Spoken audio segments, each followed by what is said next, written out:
ఇప్పుడు మనం హ్యాజ్ గురించి ఇలా తెలుసుకున్నాం. అలాగే హ్యాజ్ గురించి కూడా హ్యాడ్ గురించి కూడా మనం తెలుసుకున్నాం.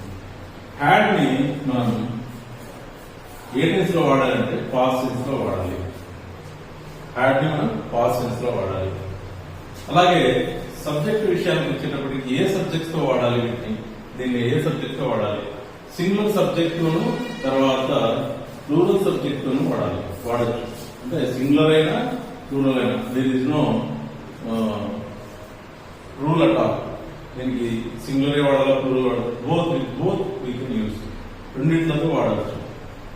అలాగే ఈ హ్యాడ్ ని సింపుల్ గా ఐ హ్యాడ్ ఏ బిల్డింగ్ అన్నాను, సింపుల్ పర్సన్స్ అవుతుంది ఐ హ్యాడ్ ఏ బిల్డింగ్ అన్నారు. అదే హ్యాడ్ తర్వాత వర్బ్ వాడాల్సి వస్తే కంపల్సరీ ఇక్కడ కూడా మనము V3 నే వాడాలి. ఇందాక నేను I have completed my homework అని చెప్పాను. I have completed my homework అని, లేదా he has completed his homework అని. ఇక్కడ ఒకవేళ పాసెస్ లో చెప్పాల్సి వస్తే అక్కడ కూడా I had completed my homework, అక్కడ హ్యాడ్ ను చూసి ఇక్కడ హ్యావ్ హ్యాస్ ను చూసి టెన్స్ డిసైడ్ చేయాలి. వాటి తర్వాత మెయిన్ వర్బ్ అంటూ వాడితే ఆ కంప్లీటెడ్ అనేది కూడా మీరు గుర్తుపెట్టుకోవాలి.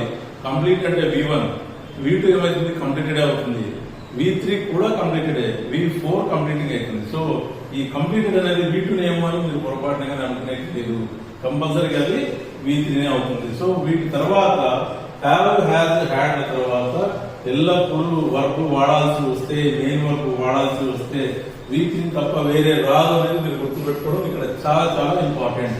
ఈ హెల్పింగ్ వర్బ్స్ లో వీటి తర్వాత వాడే వర్బ్ కూడా చాలా ప్రాముఖ్యం, చాలా important. You should know very perfectly while you are using, then you should remember these rules. ఇవి ఇంకా దీంట్లో V1 గానీ V2 గానీ V4 గానీ ముట్టడానికి లేదు, V3 మాత్రమే దీని తర్వాత రావాలి.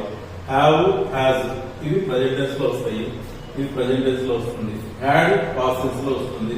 వీటి తర్వాత వర్బ్ వాడకుండా కూడా వీటిని వాడవచ్చు, అవి సింపుల్ అవుతాయి. ఇది ప్రెజెంట్ టెన్స్ లో వాడతాం కాబట్టి సింపుల్ ప్రెజెంట్ టెన్స్ అవుతుంది, ఇది పాస్ట్ లో వాడతాం కాబట్టి సింపుల్ పాస్ట్ టెన్స్ అవుతుంది వితౌట్ ఎనీ మెయిన్ వర్బ్ వాడితే. అదే మెయిన్ వర్బ్ వాడాల్సి వస్తే ఖచ్చితంగా V3 వాడాలి. అప్పుడు ఏమవుతుంది ఇది అంటే, ఇప్పుడు హ్యావ్ ఆర్ హ్యాస్, ఇది ఏమవుతుంది ప్రెజెంట్ టెన్స్ అవుతుంది. హ్యావ్ ఆర్ హ్యాస్ సెంటెన్స్ లో హ్యావ్ ఉన్నా హ్యాస్ ఉన్నా ఏమవుతుంది అంటే ప్రెజెంట్ టెన్స్ అవుతుంది. దీని తర్వాత వర్బ్ వాడకపోతే ఇది సింపుల్ ప్రెజెంట్ టెన్స్ అంటే అదే V1 అవుతుంది. ఎందుకంటే నేను చూపించాను have has V1, so only simple V1 అవుతుంది. దాని తర్వాత వర్బ్ వాడాల్సి వస్తే ఏం వర్బ్ వాడాల్సి వస్తుంది అంటే V3 వాడాలి. అంటే ఇది హ్యావ్ హ్యాస్ దేని తెలియజేస్తే ప్రెజెంట్ టెన్స్ తెలియజేస్తే V3 అనేది దానికి పర్ఫెక్ట్నెస్ తెస్తుంది కాబట్టి ఇది పర్ఫెక్ట్ కి సంబంధించి వర్బ్ అయితే ఇది ప్రెజెంట్ టెన్స్ కి సంబంధించినటువంటి వర్బ్. సో దీని ప్రెజెంట్ పర్ఫెక్ట్ టెన్స్ స్ట్రక్చర్ అని చెప్పుకోవాలి. ఈ తర్వాత ఆబ్జెక్ట్ అనేది ముందర సబ్జెక్ట్ అనేది కామన్ అని ముందు దాంట్లో కూడా చెప్తున్నాను. ఈ ప్రధానంగా మీరు సబ్జెక్ట్ ఆబ్జెక్ట్ అనేది ఇంపార్టెంట్, అంటే గుర్తు పెట్టుకోవడం ఇంపార్టెంట్ కాదు, వర్బును గుర్తు పెట్టుకోవడం, వర్బును ఫింగర్ టిప్స్ పైన నాలుగు పైన వర్బ్ స్ట్రక్చర్ ని గుర్తు పెట్టుకోవడం అంటే అడుగుతూనే వెంటనే చెప్పగలగాలంటే ప్రజెంట్ పర్ఫెక్ట్ అని వస్తుంది. పర్ఫెక్ట్ అంటే V3 వస్తుంది. ప్రజెంట్ అంటే you should means only V3 కాదు, ప్రజెంట్ పర్ఫెక్ట్ అంటే ప్రజెంట్ లో పర్ఫెక్ట్ అంటే హ్యావ్ హ్యాజ్ కంపల్సరీ ఉండాలి. హ్యావ్ హ్యాజ్ తర్వాత మెయిన్ వర్క్ కంపల్సరీ V3 వాడాలి, వేరే వాడేకి లేదు, వేరే పొరపాటున వాడడానికి లేదు ఇంకా. కాబట్టి ఫస్ట్ ఆఫ్ ఆల్ పర్ఫెక్ట్ అంటే ఈ మూడు గుర్తు రావాలి. నేను చెప్పే మొదటి నుంచి నేను చెప్తున్నటువంటి విషయం ఏంటంటే to the students to whom I have given guidance, perfect అంటూనే పర్ఫెక్ట్ ఎన్ని టెన్సులు ఉన్నాయి, పర్ఫెక్ట్ పేరుతో మొత్తం 6 టెన్సులు ఎన్ని టెన్సులు ఉన్నాయి తెలుసా? మొదట present perfect, past perfect, future perfect, తర్వాత present perfect continuous, past perfect continuous, తర్వాత ఫ్యూచర్ పర్ఫెక్ట్ కంటిన్యూస్. అంటే పర్ఫెక్ట్ అనే పేరుతో మొత్తం 12 టెన్సులు 6 టెన్సులు ఉన్నాయి. 6 టెన్సులు మీరు 6 టెన్సులు సింపుల్ గా గుర్తు తెచ్చుకోవాల్సింది ఈ మూడింట్లో ఏదో ఒకటి మీరు అక్కడ కంపల్సరీగా గుర్తు తెచ్చుకోవాల్సి వస్తుంది. పర్ఫెక్ట్ అంటే ఇది రావాల్సిందే, ఇది వస్తూ ఖచ్చితంగా దాని తర్వాత V3 రావాలి. V3 ఉన్నప్పుడు అది పర్ఫెక్ట్ అవుతుంది, V3 కాకుండా మాత్రం పర్ఫెక్ట్ కాదు. అంటే ఇక్కడ హ్యావ్ హ్యాజ్ ప్రెజెంట్ టెన్స్ కి ఇండికేట్ చేస్తాయి కాబట్టి ఇది ప్రెజెంట్ పర్ఫెక్ట్ అన్నాం. ఒకవేళ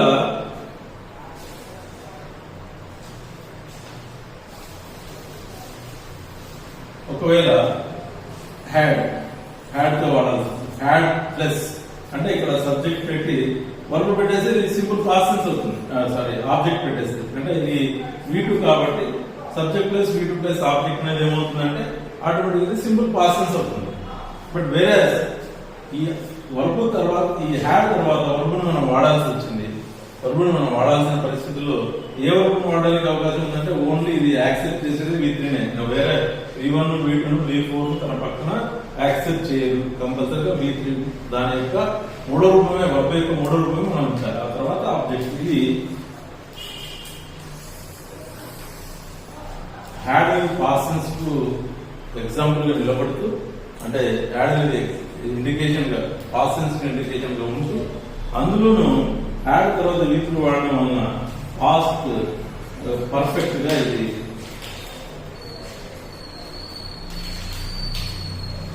పాస్ట్ పర్ఫెక్ట్ గా దీన్ని మనం గుర్తుపెట్టుకోవాలి. It's most important. ఇక్కడ ఈ స్ట్రక్చర్ విషయం అంటే మనం ముందు క్లాస్ సంబంధించి ఆలోచిస్తే అక్కడ 2 టెన్స్ నేర్చుకున్నాం. ఏ టెన్స్ నేర్చుకున్నారో గుర్తు తెచ్చుకోగలుగుతారా? ఒకటి ప్రజెంట్ కంటిన్యూస్, ఇంకొకటి పాస్ట్ కంటిన్యూస్ నేర్చుకున్నాం. ఇక్కడ బీఫామ్ సంబంధించి ప్రజెంట్ కంటిన్యూస్ అంటే పేరు వింటూనే చెప్పే పద్ధతి నేర్పించాను. ప్రజెంట్ కంటిన్యూస్ అంటే V4 కంపల్సరీ ఉండాలా. ప్రజెంట్ లో V4 తో వాడదగినవి ప్రజెంట్ కంటిన్యూస్ ఏమున్నాయంటే is are am. So is bar, are bar, am plus V4. And whereas past tense వచ్చినప్పటికి అక్కడ కూడా పాస్ట్ కంటిన్యూస్ లో V4 వస్తుంది. V4 ముందర వాజ్ బార్ పెడితే ఇది పాస్ట్ కంటిన్యూస్ టెన్స్ అవుతుంది. So past continuous tense structure ఏం చెప్తున్నాం? Was bar, were plus V4 అన్నాం. ఇక్కడికి వచ్చేటప్పటికి ఇక్కడ ఇంకో 2 టెన్స్లు నేర్చుకుంటున్నాం. మొత్తం 12 టెన్స్లు, ఇక్కడ 2 టెన్స్లు నేర్చుకుంటున్నాం. ఇక్కడ పర్ఫెక్ట్ టెన్స్ నేర్చుకుంటున్నాం, ప్రజెంట్ పర్ఫెక్ట్ నేర్చుకుంటున్నాం, పాస్ట్ పర్ఫెక్ట్ నేర్చుకుంటున్నాం. నేర్చుకున్నాం అని కూడా చెప్పాలా. Subject plus have bar has plus V3 plus object becomes present perfect tense. అలానే subject plus had plus V3 plus object becomes ఏమవుతుంది? ఇది పాస్ట్ పర్ఫెక్ట్ టెన్స్ అవుతుంది. 4 టెన్సెస్ నేర్చుకున్నాం. అలానే నేను ఇందాక చెప్పాను, ఈ పేరు వింటూనే స్ట్రక్చర్ రాసే పరిస్థితి ఉండాలంటే పర్ఫెక్ట్ అంటేనే ఖచ్చితంగా గుర్తుంచుకోవాల్సింది ఈ 3 have, has, had. Have, has present tense లో ఉంటాయి, హ్యాడ్ పాస్ట్ టెన్స్ లో ఉంటాయి. ఈ 3 లేకుండా 6 టెన్సులు ఉన్న పర్ఫెక్ట్ నేమ్ మనం సాటిస్ఫై చేసుకోవాలి. ఈ 3లో ఏదో ఒకటి అక్కడ ఉన్న అవకాశాన్ని బట్టి ఆ టెన్స్ యొక్క నేమ్ బట్టి మనం వాడుకోవాలి. వీటి తర్వాత మెయిన్ వర్క్ అనేది ఖచ్చితంగా ఎప్పుడు V3నే వస్తుంది. V3 తప్ప వేరే రాదు. It is confirm.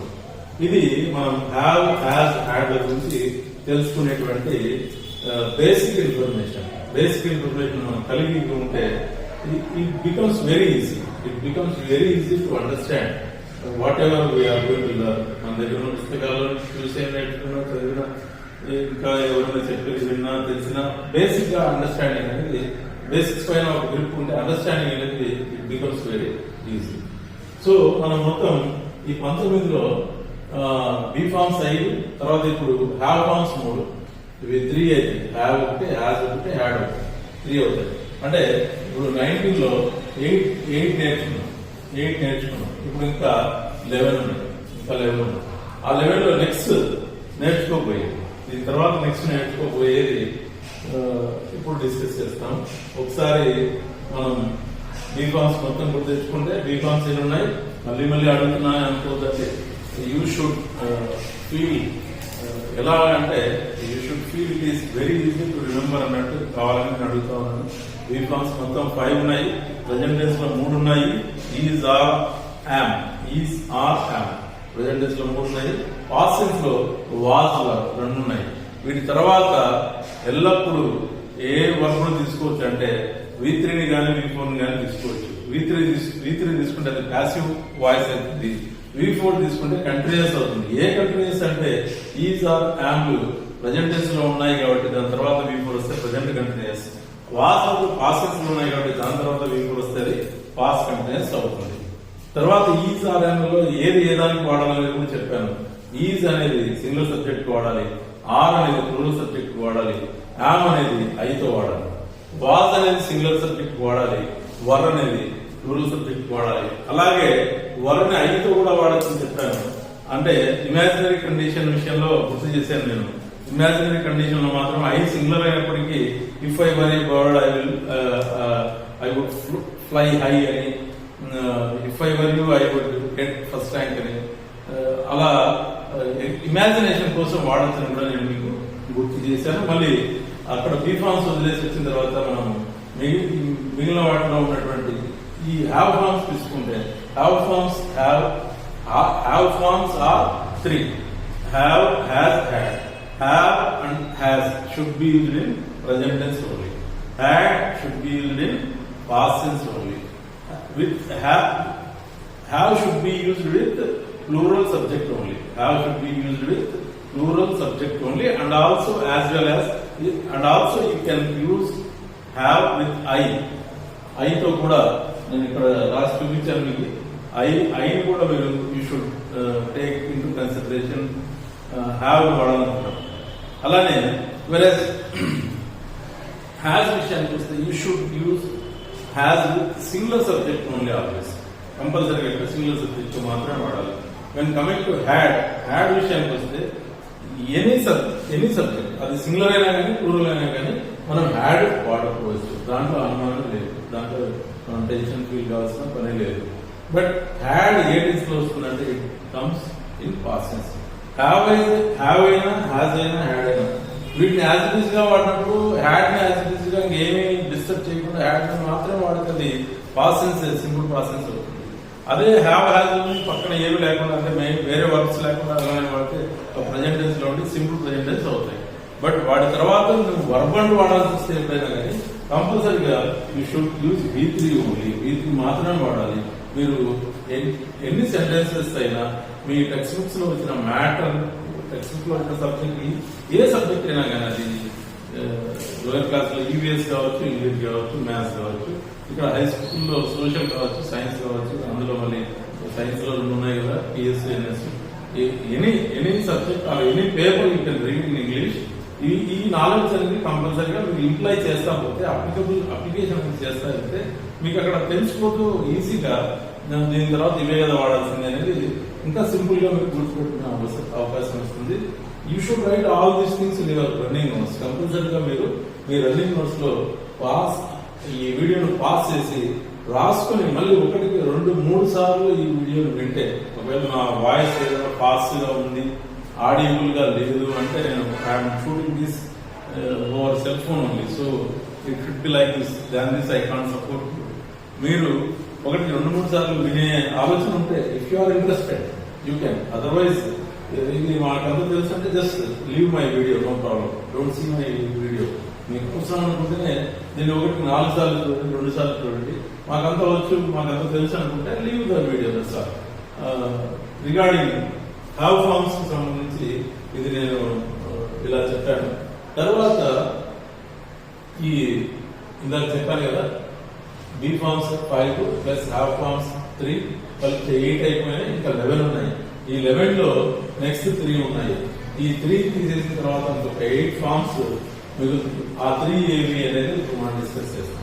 ఆ 3 ఫార్మ్స్ గురించి జనరల్ గా అందరికీ తెలిసిన, అందరూ యూజ్ చేసేవి. కానీ ఆ 3 ఫార్మ్స్ కానీ మనం డిస్కస్ చేసుకుంటున్నటువంటి వీటిని కానీ ప్రాపర్ గా యూజ్ చేస్తే your spoken will become excellent, no doubt at all. ఇక్కడ బ్రేక్ అవడం వల్లే ప్రశ్నించే తత్వం లేకపోతే, ప్రశ్నించే హౌ టు క్వశ్చన్ అనేది ఇంగ్లీష్ లో తెలియకపోవడం వలన చాలా కాన్వర్జేషన్స్, చాలా కమ్యూనికేషన్స్ బ్రేక్ డౌన్ అవుతూ ఉంటాయి.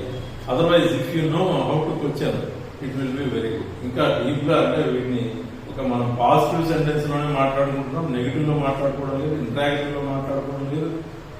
అలా మాట్లాడుకుంటూ అలా సెంటెన్సెస్ తయారు చేసుకుంటూ వస్తే ఇంకా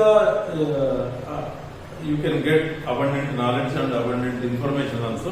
మీకు వివిధ పరిస్థితుల్లో వీటి గురించి ఒక అవగాహన అనేది ఖచ్చితంగా కలుగుతుంది. ఈ బేసిక్ ఇన్ఫర్మేషన్ అంటే తర్వాత మనం easy to follow the process.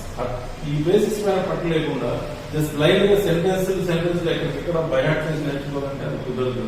So it is going to give you very good knowledge. Thank you. I will continue for the remaining 3 verbs also.